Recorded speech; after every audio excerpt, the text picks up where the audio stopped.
Islam itu cuma 2 miliar. Berarti tidak semuanya merasakan nikmat iman dan Islam.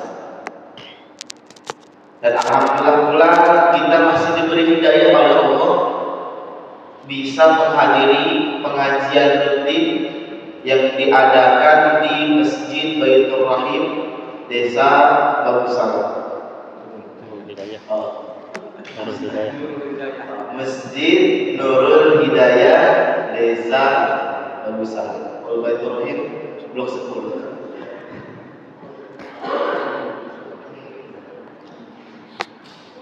Salawat beserta salam semoga terlimpah curahkan kepada junjungan alam, yakni Habibana wa Nabiyana wa Maulana Muhammad sallallahu alaihi wasallam. Yang terhormat kepada perangkat desa, alim ulama, para cendekiawan, para bapak ibu yang hadir, mudah-mudahan kita semua disehatkan, dipanjangkan umurnya dalam kebaikan, dijauhkan dari balai, banyak rezekinya, tahun depan bisa umroh, 3 tahun ke depan bisa haji. Ini pada mau nggak ya bapak-bapak haji sama umroh? Ya, mudah-mudahan bisa, minimal mau. Karena kalau sudah mau, insya Allah ada jalan. Kata bahasa Inggris, there is a will, there is a way. There is a will, there is a way. Di situ ada kemauan, di situ ada jalan. Pada kesempatan kali ini saya ingin membahas tentang yang terjadi di bulan Rajab. Apa? Yaitu Isra dan Mi'raj. Perlu diketahui sebelum membahas Isra dan Mi'raj di bulan Rajab, saya membahas dulu apa sih bulan Rajab. Dalam sebuah hadis disebutkan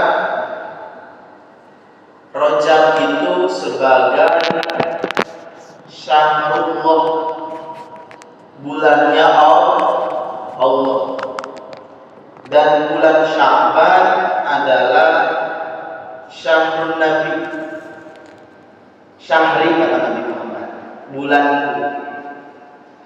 Dan bulan Ramadan adalah bulannya umat Nabi Muhammad. Kalau diibaratkan, bulan Rajab ini adalah seperti kita menanam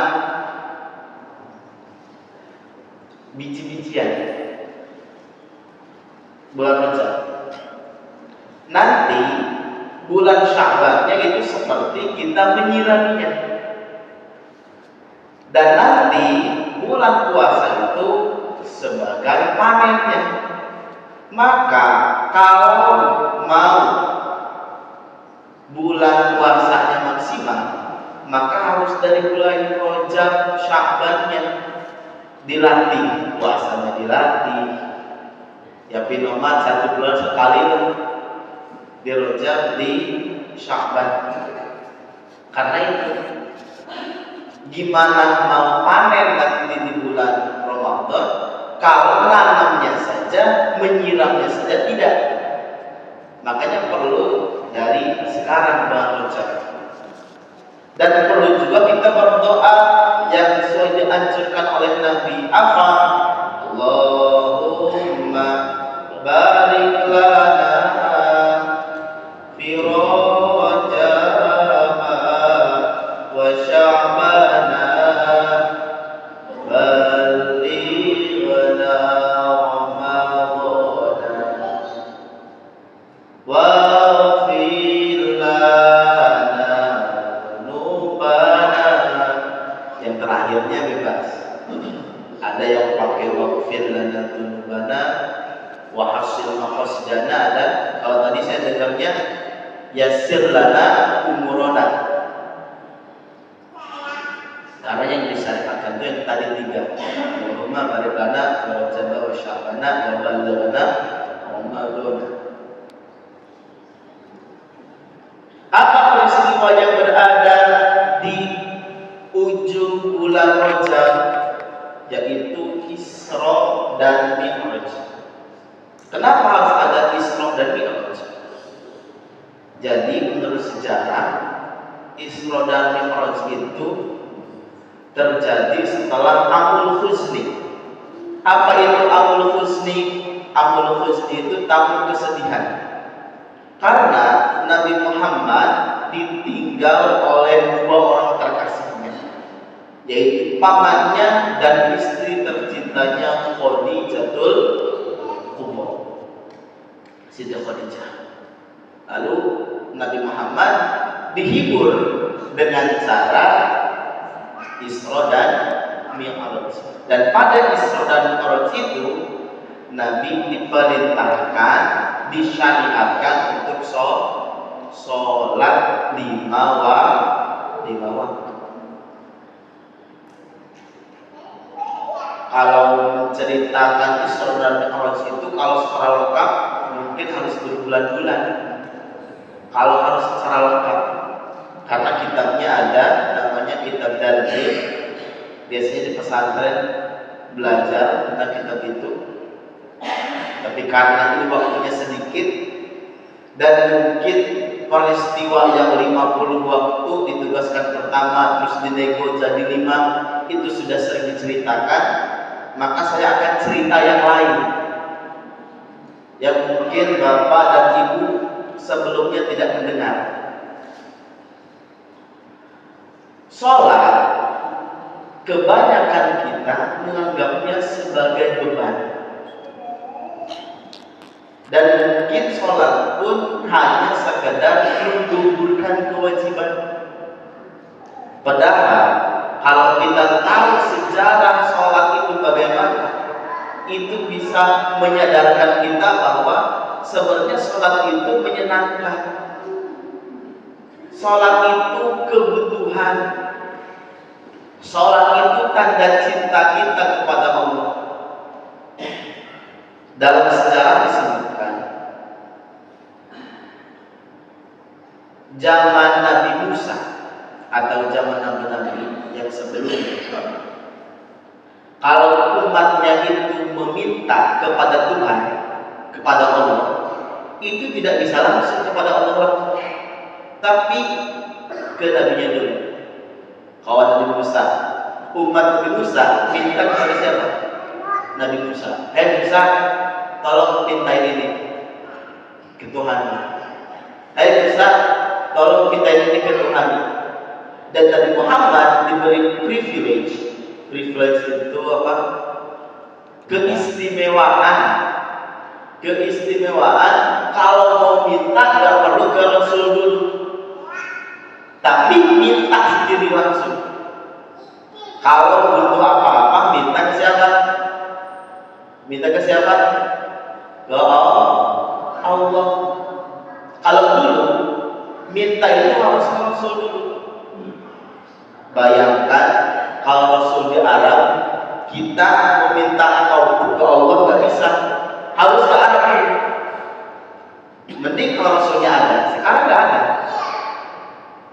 Makanya agama Islam ini sebagai penyempurna agama-agama sebelumnya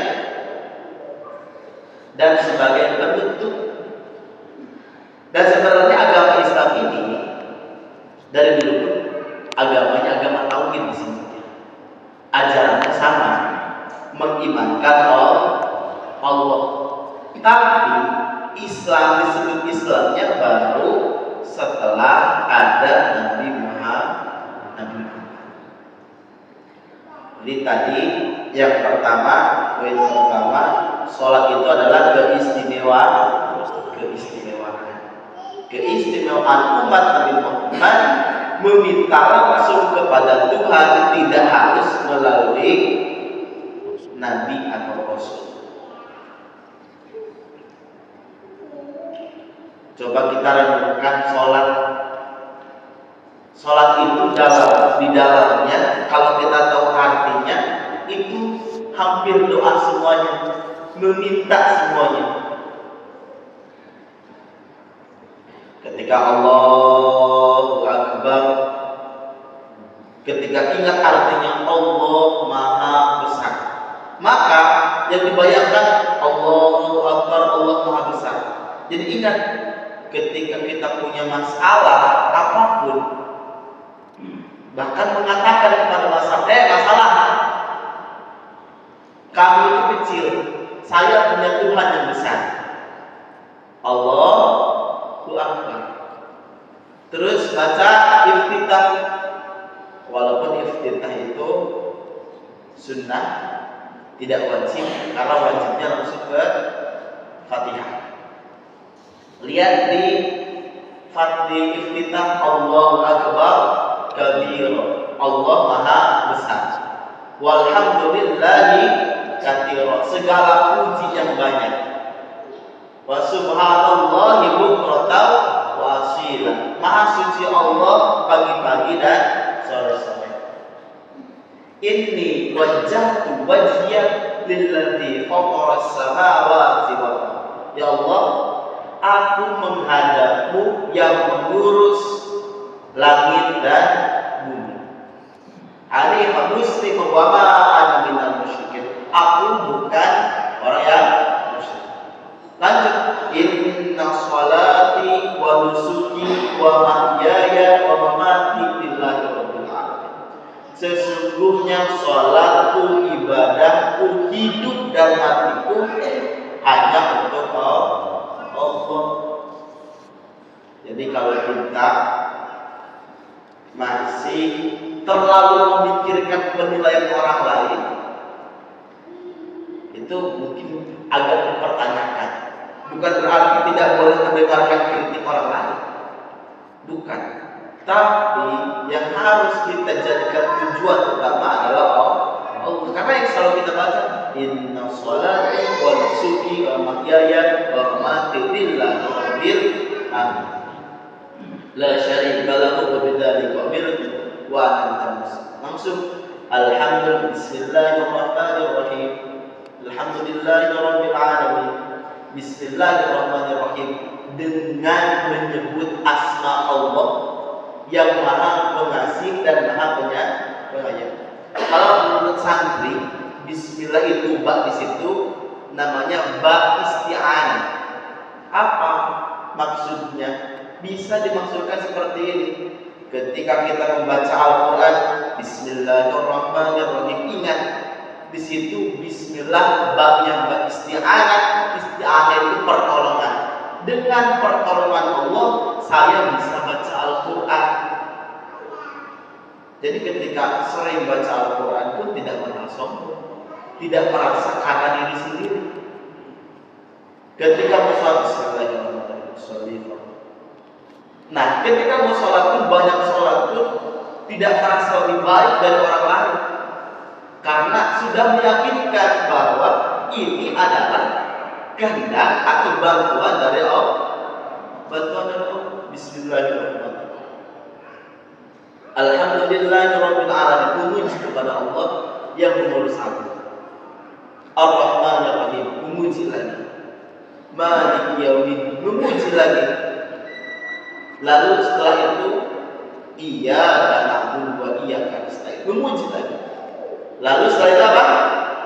Ihdinas shiratal mustaqim, tunjukilah kami jalan yang lurus. Maksudnya apa? Kok muji terus? Nah, ini bisa jadikan hikmah oleh kita. Kalau seandainya kita butuh kepada seseorang, kalau kita untuk meminta bantuan kepada seseorang, puji dulu, baru minta. Dan itu pun ada kepada Allah pun gitu. Bacakan Al-Fatihah, puji dulu, puji. Setelah puji langsung meminta. Itu adab. Coba dan kita lihat terakhir dalam sholat. Sholat terakhir itu apa? Yang terakhir pun sholat apa? Salam. Salam pertama. Assalamualaikum warahmatullahi. Apa artinya assalamualaikum warahmatullahi? Assalam, keselamatan, alaikum, kepada kalian, warahmatullahi, dan rahmat Allah. Maka ketika kita sering membaca lalu menghayati itu, kita tidak akan membuat kerusuhan kepada orang lain. Orang lain salah sedikit diomongin, dan kita itu termasuk ya saya yang mengurus sendiri, terlalu mengurus orang lain. Yang seharusnya diurus itu diri sendiri, karena tidak ada yang ditanya tentang pekerjaan orang lain. Yang ditanya itu adalah pekerjaan kita sendiri. Nanti di akhirat kira-kira yang ditanya pekerjaan orang lain atau pekerjaan kita itu, Bapak? Pekerjaan kita sendiri. Pekerjaan kita sendiri. Mungkin pekerjaan orang lain yang sedikit, yang banyak itu ditanyakan sedikit. Itu pun yang berhubungan langsung dengan kita. Kalau ada orang yang maksiat kita tidak tegur, maka kita bisa mengingkari dengan hati. Kan bisa. Tapi kalau diri sendiri itu siapa lagi? Mau ditanya ke siapa lagi? Jadi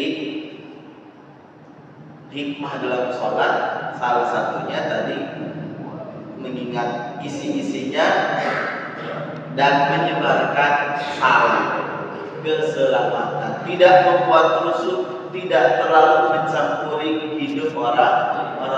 Coba kita lihat ibu-ibu, bapak-bapak, di televisi itu sekarang banyak acara-acara gosip, acara gosip si ini si itu. Padahal kita pun tidak harus tahu. Dan apa untungnya juga? Apa untungnya dari membicarakan orang lain?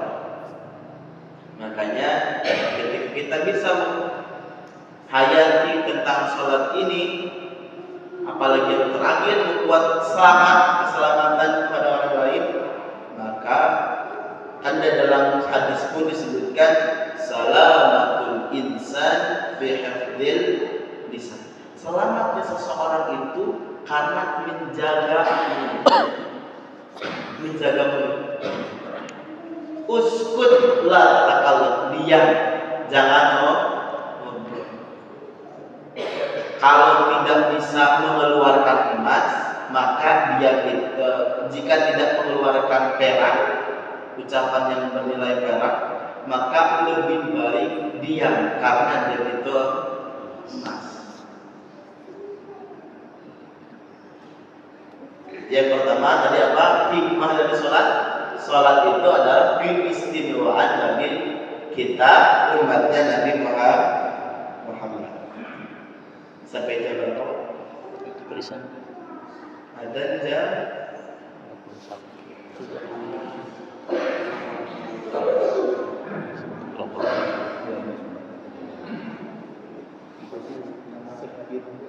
20 menit lagi.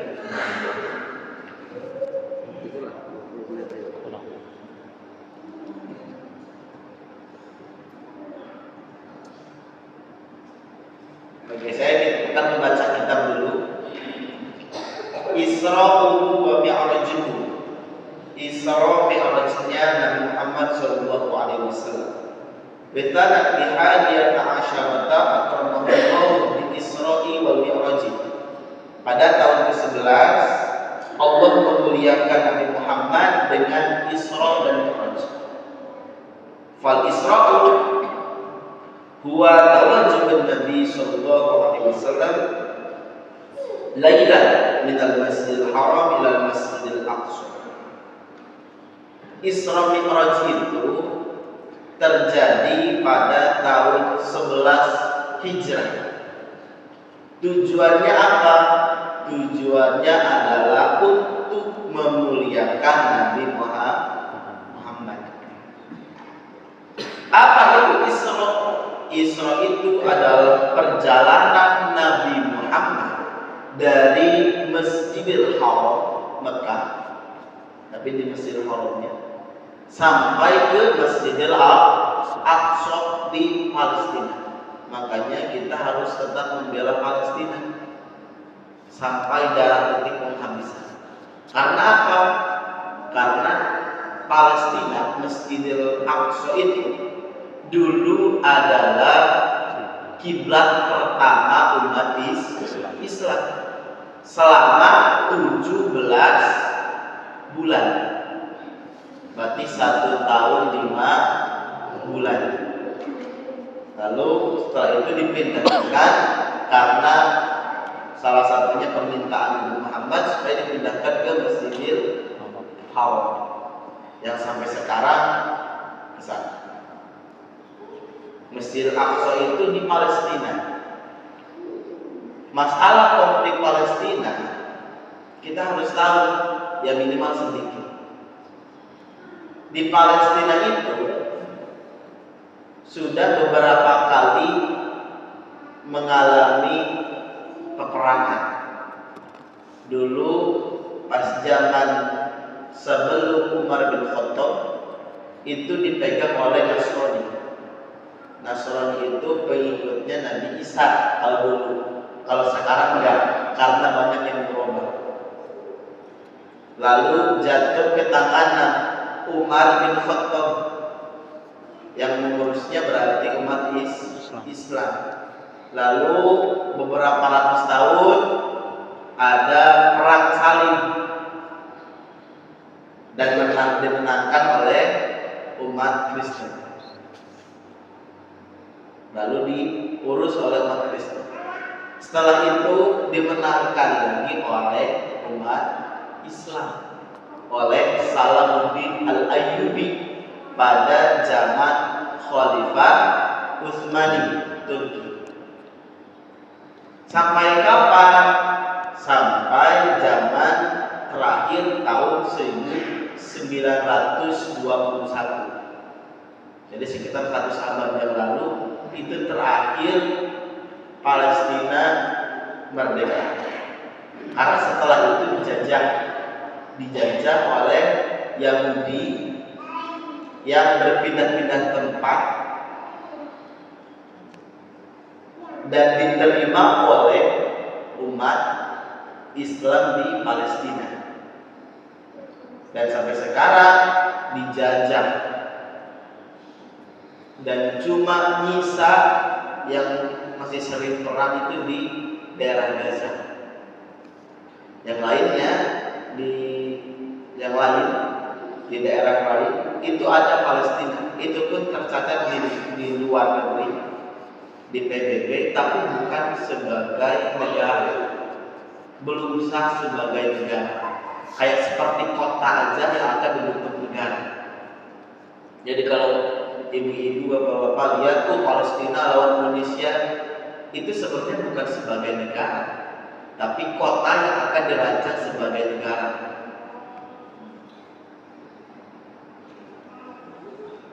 Wal mi'raj huwa su'uduhu sallallahu alaihi wasallam ila al-alimil qulubi wa fihi fardhu salatul khamsi. Mi'raj adalah naiknya Nabi Muhammad sallallahu alaihi wasallam ke alam yang tinggi dan di sana dipadukan sholat 5 waktu. Ingat, Nabi Muhammad ke atas itu, ke Sidratul Muntaha, itu bukan untuk bertemu Nabi, bukan untuk bertemu Allah. Kenapa? Karena Allah itu tidak punya tempat. Maksud tidak punya tempat itu tidak butuh tempat. Kalau Allah, Tuhan kita butuh tempat, apa bedanya dengan kita? Dan disebutkan tidak untuk bertemu Allah, tapi kesana itu untuk menerima wahyu. Wahyu yang sangat agung, yaitu untuk menerima wahyu sholat. Mungkin sering diceritakan, sholat itu dulu difardukannya 50 waktu, bukan 50 rakaat, 50 waktu.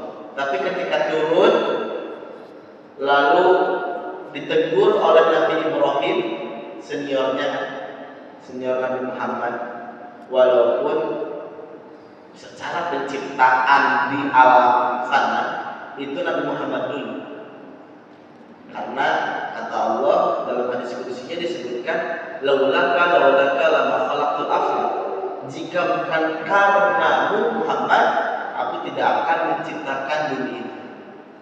Jadi yang diciptakan dulu itu Nur Muhammad dulu. Sebelum alam ini Nur Muhammad, saya Muhammad. Setelah itu baru alam.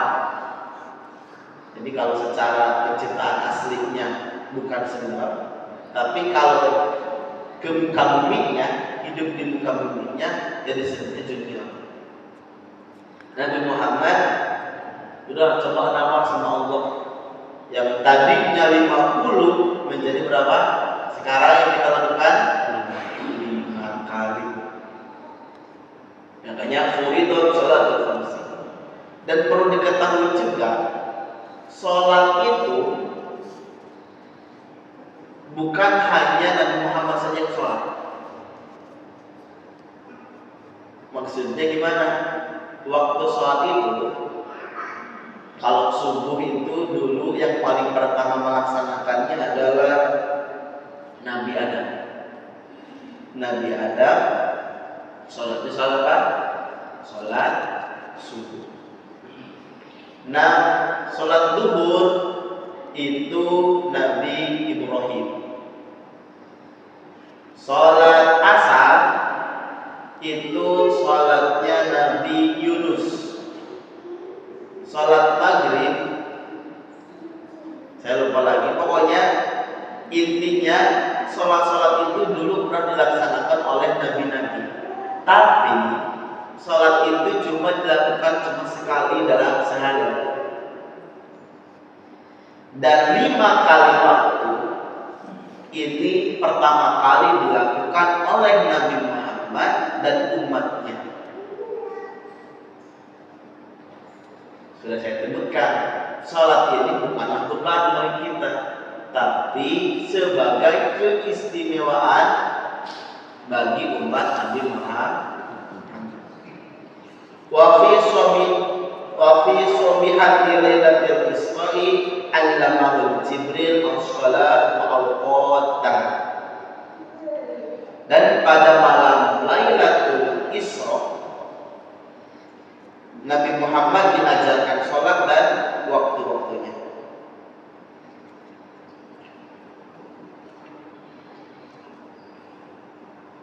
Dan disebutkan dalam kitabnya, di kitab yang agak besar, karena ini kitab kecil, selain diajarkan sholat dan kapan waktu sholatnya, diajarkan juga tentang sholat, cara wudhu yang benar seperti apa oleh malaikat Jibril.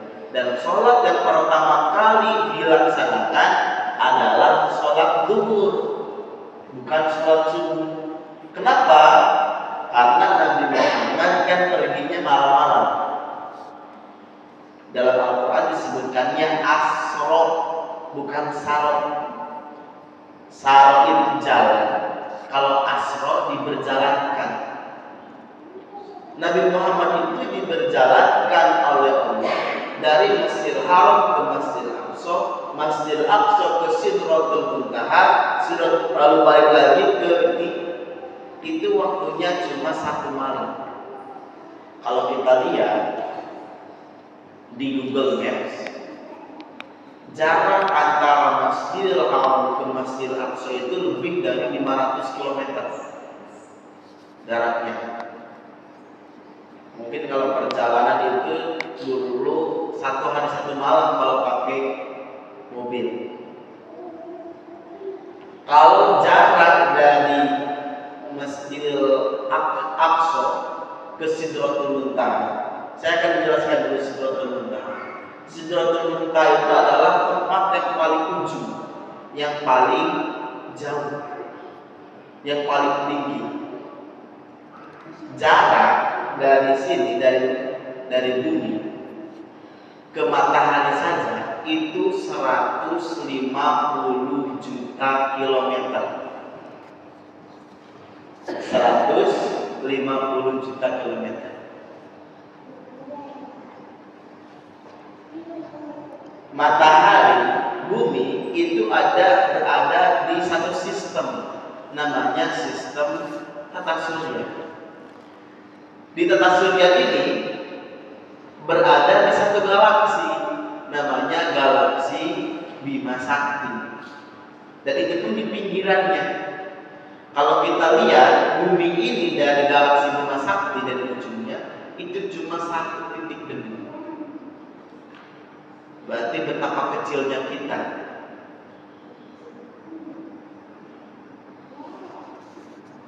Nah, waktu yang jauh itu Nabi Muhammad menggunakan apa kendaraannya?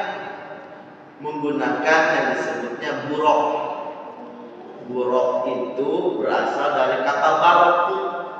Barqu itu kilat. Kilat itu cepat. Kecepatannya seperti kecepatan cahaya. Kecepatan cahaya itu sangat cepat. Ya seperti kilat aja. Dan masalah Nabi Muhammad naik perjalanan itu ada banyak perbedaan. Apa perbedaannya?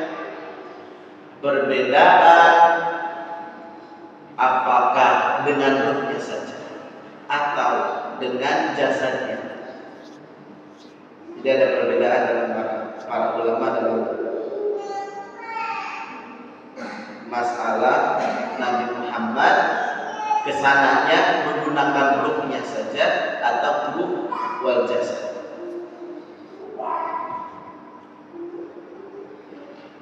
Dalam masalah waktu sholat, yang akan juga menjelaskan agak luas. Tujuannya bukan untuk apa-apa, karena supaya tidak fanatik. Karena dulu sebelum saya mondok pun kayaknya orang tua itu kayak fanatik, tapi sebenarnya nggak fanatik. Contoh, kalau seandainya sholat maghrib itu, sholat asar itu sampai kapan waktunya? Sholat asar waktunya sampai maghrib. Kalau dulu saya sholat jam 5 aja, udah ngantuk. Padahal kan boleh. Nah, tujuannya saya menjelaskan nanti tentang waktu sholat ini supaya lebih toleran kepada orang lain. Waktu sholat duhur, karena sholat duhur yang tetap dilaksanakan itu ketika matahari ada di tengah-tengah, namanya istiwa, lewat sedikit ke barat. Lewat sedikit ke barat itu sudah masuk sholat duhur.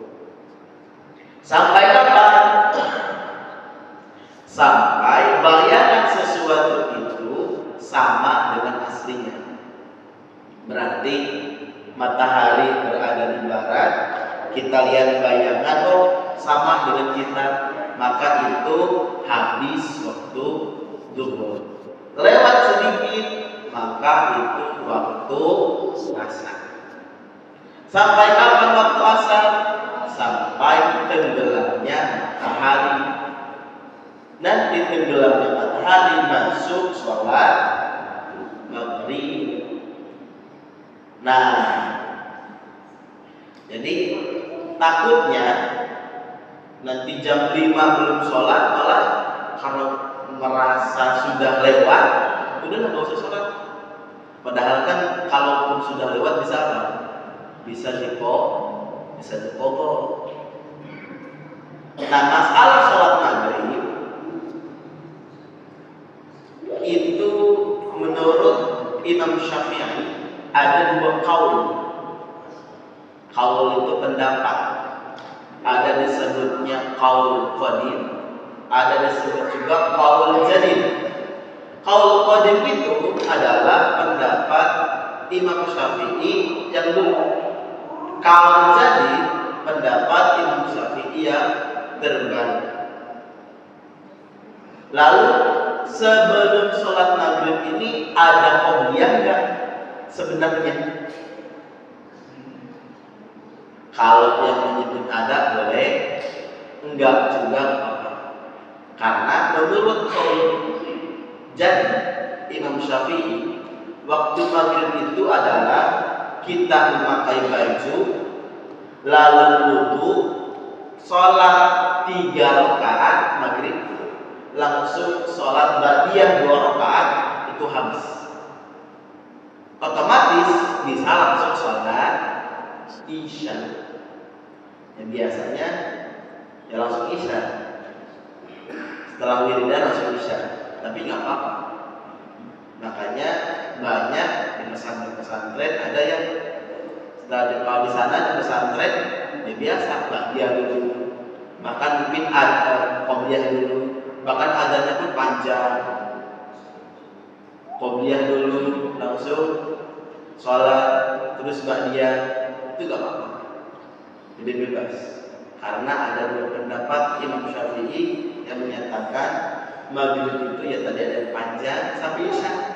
Nanti ada yang menyebutkan lagi ya cuma 5 rakaat itu menggunakan pakaian wudu lalu sholat 5 rakaat, 3 rakaat maghrib, 2 rakaat lagi ba'diyah, langsung datang sholat isya. Sholat isya kapan waktunya? Sampai subuh. Tapi yang lebih bagus sholat itu pada awal waktu sambil berjamaah. Lalu gimana kalau ada seandainya orang Islam ngaku Islam tapi nggak sholat? Apakah itu membatalkan keimanannya kepada Allah? Menurut Ahlus Sunnah wal Jamaah tidak. Dia termasuk masih disebut orang Islam, tapi berdosa. Jadi awas, jangan sampai ada tetangga kita tidak sholat dihukumi kafir. Jangan sampai, karena tidak melakukan sholat itu tidak mengkafirkan, kecuali kalau meninggalkan sholat dan menganggap sholat tidak wajib. Kalau menganggap sholat tidak wajib, itu baru kafir. Kalau ditanya kenapa nggak sholat, malas saja, itu tidak kafir. Walaupun mungkin kalau di zaman Nabi Muhammad itu, ketika ada yang malas sholat, itu disuruh sholat langsung. Kalau sekarang mungkin seperti orang-orang jauh lah, dakwahnya seperti itu. Dan terakhir tadi waktu subuh sampai kapan? Sampai terbitnya matahari. Sebab itu Pak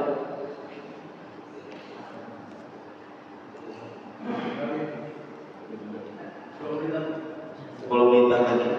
2 menit lagi. Mungkin itu saja yang bisa saya sampaikan. Mohon maaf bila agak acak-acakan karena diberitahu tadi malam, dan saya pun lupa.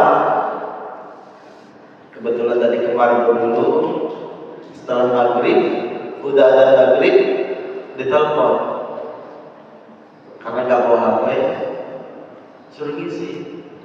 Jadi mohon maaf bila penyampaiannya kurang bisa dimengerti karena lupa.